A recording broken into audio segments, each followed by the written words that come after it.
بسم اللہ الرحمن الرحیم والصلاة والسلام علی اشرف الانبیاء والمرسلین۔ السلام علیکم ورحمۃ اللہ وبرکاتہ۔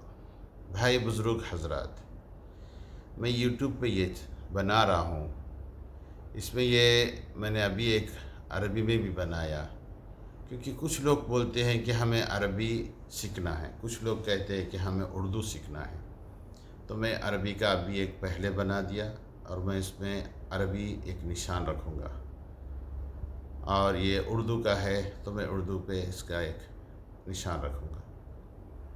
بات یہ ہے کہ حدیث شریف میں ہے کہ بسم اللہ الرحمن الرحیم، نبی صلی اللہ علیہ وسلم نے فرمایا خیرکم من تعلم القرآن وعلمہ۔ خیرکم، تم میں سے بہترین انسان کون ہے؟ تعلم القرآن، قرآن پاک سیکھو، وعلمہ، وعلمہ کا مطلب لوگوں کو سکھاؤ۔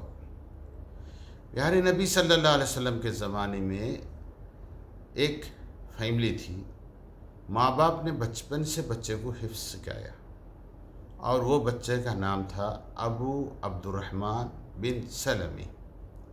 ابو عبد الرحمن بن سلمی، اس نے قرآن پاک سیکھا اور اس قرآن کے اوپر فکر کیا۔ کہتے ہیں 40 سال تک انہوں نے قرآن پڑھتے بھی تھے اور لوگوں کو پڑھاتے تھے۔ رسول صلی اللہ علیہ وسلم کے زمانے میں قرآن پاک کو 5 آیتوں کو پڑھتے تھے۔ اس کو پہلے تو تجوید اور اچھے معنی مفہوم کے ساتھ پڑھتے تھے، پڑھنا سیکھتے تھے، اور اس کو سیکھنے کے ساتھ ساتھ اپنے دلوں پہ، دماغ پہ، زندگی میں لاتے تھے، اور اللہ پہ پورا اعتماد کرتے تھے۔ قرآن پاک کی 5 آیت کیوں نہ ہو، سمجھ کر اس کو اپنی زندگی میں لاتے تھے۔ حدیث شریف میں ہے، حضور صلی اللہ علیہ وسلم فرمائے کہ قیامت کے قریب کا فتنہ یہ بھی ہوگا کہ ان کے بہت قراء پڑھنے والے ہوں گے، خوبصورت جمیل ان کا آواز ہوگا، مگر تطبیق نہیں ہوں گی، یعنی زندگی میں ان کے قرآن پاک کا وجود بہت کم رہے گا۔ جو صحابہ کرام نے 5 آیت پڑھتے اور اس پہ غور فکر کرتے اور اپنی زندگی میں لاتے، آج وہ علماء بہت کم ہیں، اور کسی کو اللہ نے فہم دے بھی دیا تو وہ ضد میں آیا ہوا ہے، حق پہ نہیں چلنا چاہتا ہے، ضد میں آیا چلتا ہے کہ اپنے ادارے کے، اپنے تفکیر کے، اپنے منہج کے مطابق بات کر رہا ہے۔ اس لیے آج دنیا میں فتنہ ہے۔ قرآن پاک کے اندر صرف محبت تقسیم کیے گئی ہے، انسانیت تقسیم کیے گئی ہے۔ اللہ سبحانہ تعالیٰ قرآن پاک میں کیا فرمائے؟ اقرأ باسم ربک الذی خلق، سب سے پہلے پڑھنے کے لیے کہا گیا ہے، اقرأ، پڑھو۔ آج پوری امت اقرأ باسم ربک الذی خلق کا مطلب کیا ہے؟ تم پڑھو اللہ کا نام، باسم ربک، اس رب کا جس نے تمہیں پیدا کیا، ربک الذی خلق، جس نے تمہیں پیدا کیا۔ میرے بھائی، آج ہر انسان پڑھے کے پیچھے دیوانہ ہوا ہے۔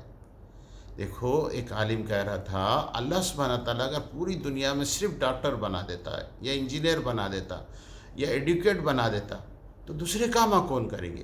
اس لیے اللہ سبحانہ تعالیٰ کی حکمت ہے۔ اللہ سبحانہ تعالیٰ کوئی بچپن میں بچوں کو پوچھتے، بیٹا بڑے ہو کے کیا بنیں گے؟ کمشنر بنوں گا، ڈاکٹر بنوں گا۔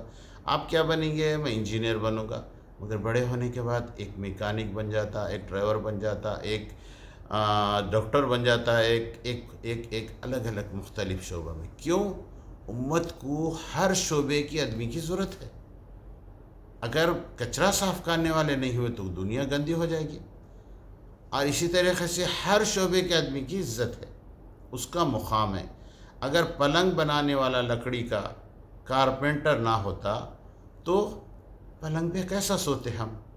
تو اسی طریقے سے ہر شعبے کے آدمی کی ضرورت ہے۔ تو اللہ سبحانہ تعالیٰ کی یہ فیکٹری ہے، یہ دنیا۔ اللہ سبحانہ تعالیٰ آپ کے بچوں کو وہ بنائے گا جہاں پر اس کو اس کے مقصود کا رزق ہے، پیدا کرنے سے پہلے وہ فیصلہ کر چکا ہے۔ جو ماں باپ اپنے بچوں کو پڑھا سکتے، پڑھاؤ، پیسوں کے اسکولوں میں ڈال سکتے ڈالو، اگر نہیں ڈال سکتے تو فری کے اسکولوں میں ڈالو، نہیں کر سکتے تو کچھ نہیں کرے تو نہیں کرے، کم سے کم یہ ضرور کرو میرے بھائی، پہلا کام بچوں کو بچپن میں قرآن پاک کی تجوید کراؤ، 2 سال 2.5 سال ان کو ضرور پڑھنے لگاؤ۔ اگر وہ قرآن پاک تجوید سے سیکھ لیا، 3 سال میں اگر وہ حفظ نہیں کرا، پورا حافظ بھی نہیں بنا، بیرونی ملک میں ایک ٹیم گئی، ایک بہت سارے بچے مجموعہ گیا، وہاں پر ایک گروپ بن کر گئے بیرونی ملک میں، اوروپا ملکوں میں، تو وہ گروپ کے اندر جو بچے ڈگری والے بھی تھے، اچھے پڑھے لکھے بھی تھے، ان کو نوکری نہیں ملی، ان کو ایسی ویسی نوکری ملی، محنت مزدوری لیبر کام میں اس میں ملا۔ مگر جو بچہ حافظ تھا وہ پورا حافظ بھی نہیں تھا، تھوڑا سا حافظ تھا، مگر اس کو اللہ سبحانہ تعالیٰ نے نوکری سے مکن کرے۔ وہ بستی میں ایک امام کی ضرورت تھی اور وہ بچے کو امام بنا دیے، عزت کا گھر بھی مل گیا، عزت کی نوکری بھی مل گئی، عزت کی تنخواہ بھی مل گئی، بیوی بچوں کے ساتھ وٹ فیملی ویزا بھی مل گیا، اور جلد سے جلد وہاں پر اس نے ترقی کرا۔ تو آپ اللہ رسول کے واسطے اپنے بچوں کو بخیلی نہیں کرو۔ پڑھانے کے لیے آج لوگ ہلاک ہو جا رہے ہیں، فیس ادا کرنے کے لیے قرض دار بن جا رہے ہیں، ماں باپ کو اس غم میں مر جانا باقی ہے۔ آپ کا بچہ وہی بنے گا جو اللہ بنانا چاہا۔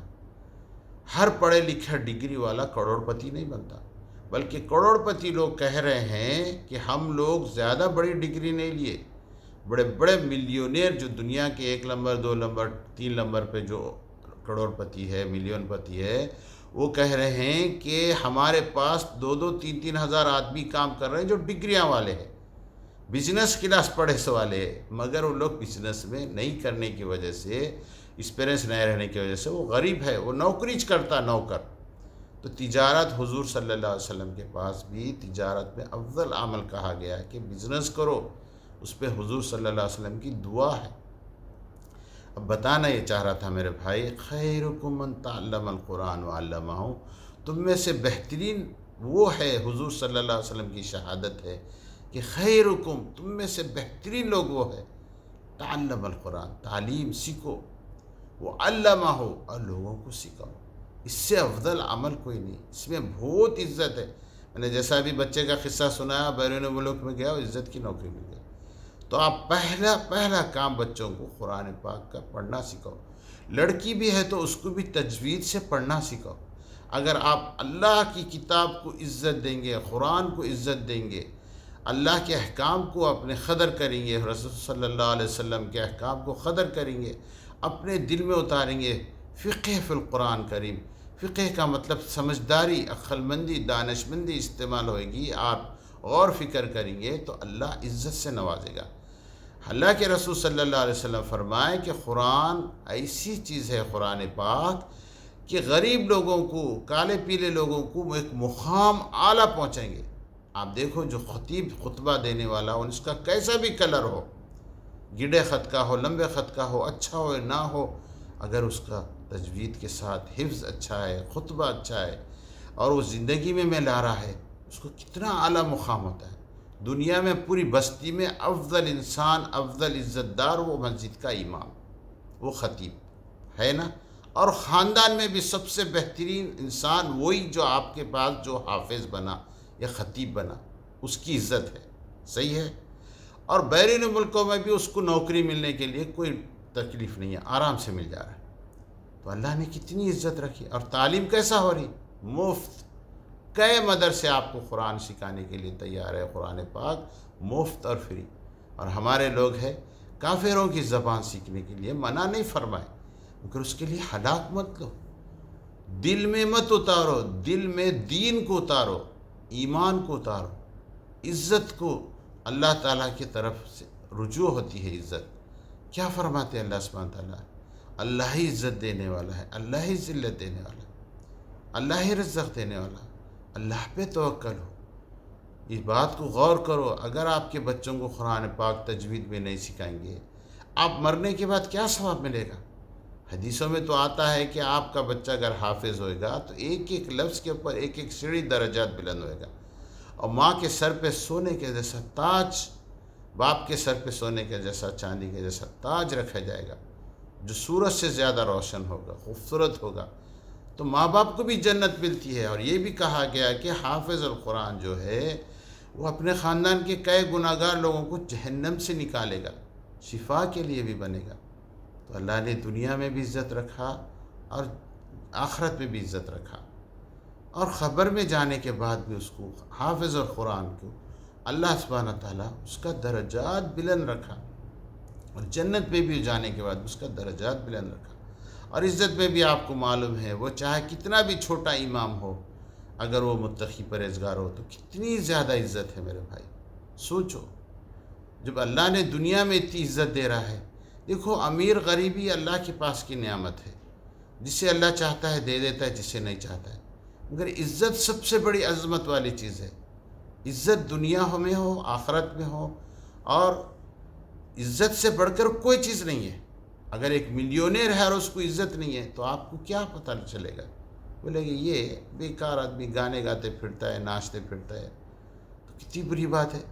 اور وہ آدمی جو قرآن پڑھتے پھرتا ہے، قرآن پڑھاتے پھرتا ہے، واعظیں کرتے پھرتا ہے، اب آپ خود سوچو۔ جزاک اللہ خیر۔ یوٹیوب کا یہ بیان سننے میں لوگ اوروں تک پہنچاؤ، اور جو آدمی دین کا کام کر رہا اس کی ہمت افزائی کرو، اس کو روکو مت، کیونکہ یہ آپ کو پسند ہے کہ میں دین کا کام کروں، کیا اس کے بدلے میں کوئی اور جگہ اسراف کروں میرا ٹائم؟ آپ خود سوچو۔